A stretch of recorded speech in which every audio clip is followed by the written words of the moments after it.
सांस हम सब हर पल लेते हैं, है ना? लेकिन क्या कभी ये सोचा है कि बस एक सांस अगर सही तरीके से ली जाए तो वो किसी की पूरी जिंदगी बदलने की ताकत रखती है? चलिए, आज इसी के पीछे छिपे विज्ञान और हजारों साल पुराने ज्ञान को समझते हैं।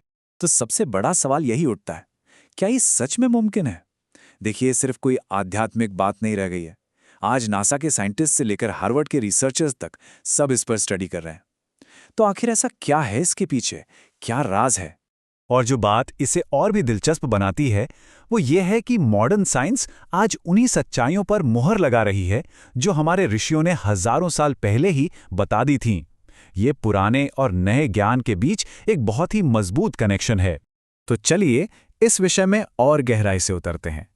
इस प्रैक्टिस का जो प्राचीन नाम है वो है संकल्प सिद्धि, मतलब अपने इरादे को हकीकत में बदलने की काबिलियत। हजारों साल पहले विज्ञान भैरव तंत्र में शिव ने मां पार्वती को एक रहस्य बताया था।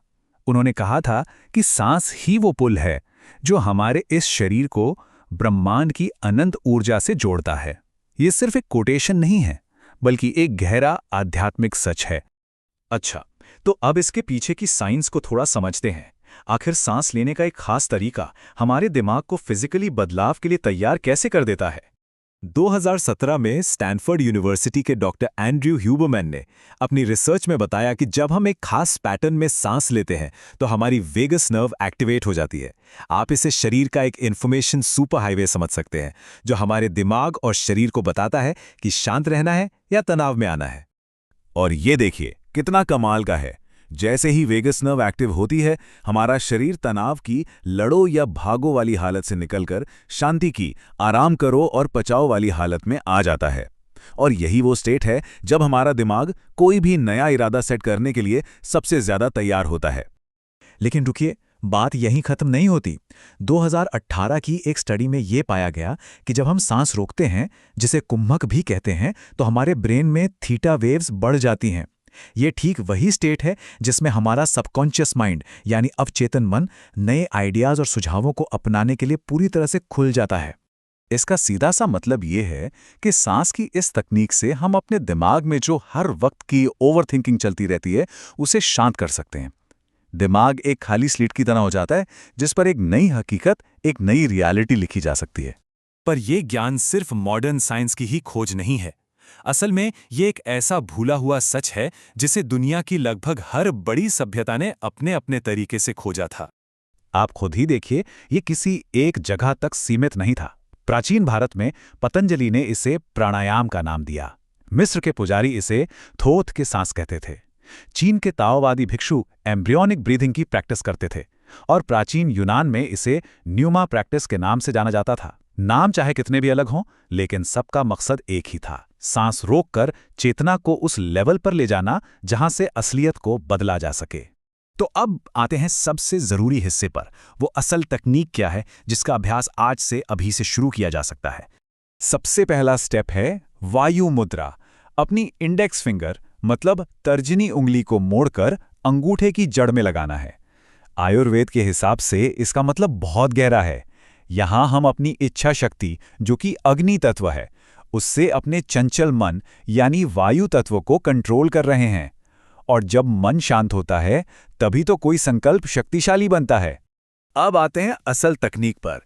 वायु मुद्रा में बैठकर 4 सेकंड तक नाक से सांस अंदर लेनी है और ये कल्पना करनी है कि ब्रह्मांड की सारी पॉजिटिव एनर्जी अंदर आ रही है। फिर 8 सेकंड के लिए सांस को रोकना है। इसी दौरान अपने संकल्प को मन में ऐसे दोहराना है जैसे वो पहले ही सच हो चुका है। और आखिर में 4 सेकंड में धीरे धीरे सांस छोड़ते हुए सारे डर और शक को बाहर निकाल देना है। और इस पूरे साइकिल को 11 बार दोहराना है। अब सवाल है कि 11 बार ही क्यों? क्योंकि हिंदू शास्त्रों में 11 का अंक शिव के 11 रुद्र रूपों से जुड़ा है और इसे बहुत पवित्र माना जाता है। मान्यता है कि 11 बार दोहराने से इस साधना में शिव की ऊर्जा भी जुड़ जाती है। लेकिन सिर्फ तकनीक जान लेना ही काफी नहीं है। इसमें सिद्धि पाने के लिए, यानी असल में रिजल्ट्स देखने के लिए, कुछ और बहुत जरूरी बातें समझनी होंगी।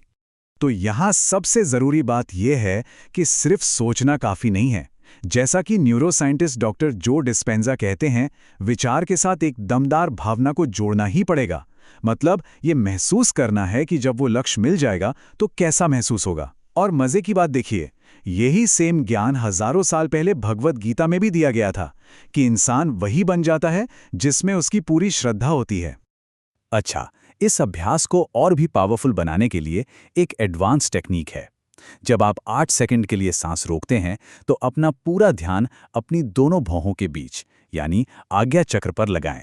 माना जाता है कि ऐसा करने से हमारी पीनियल ग्लैंड एक्टिवेट होती है, जिसे विज्ञान भी स्पिरिट मॉलिक्यूल का स्रोत मानता है।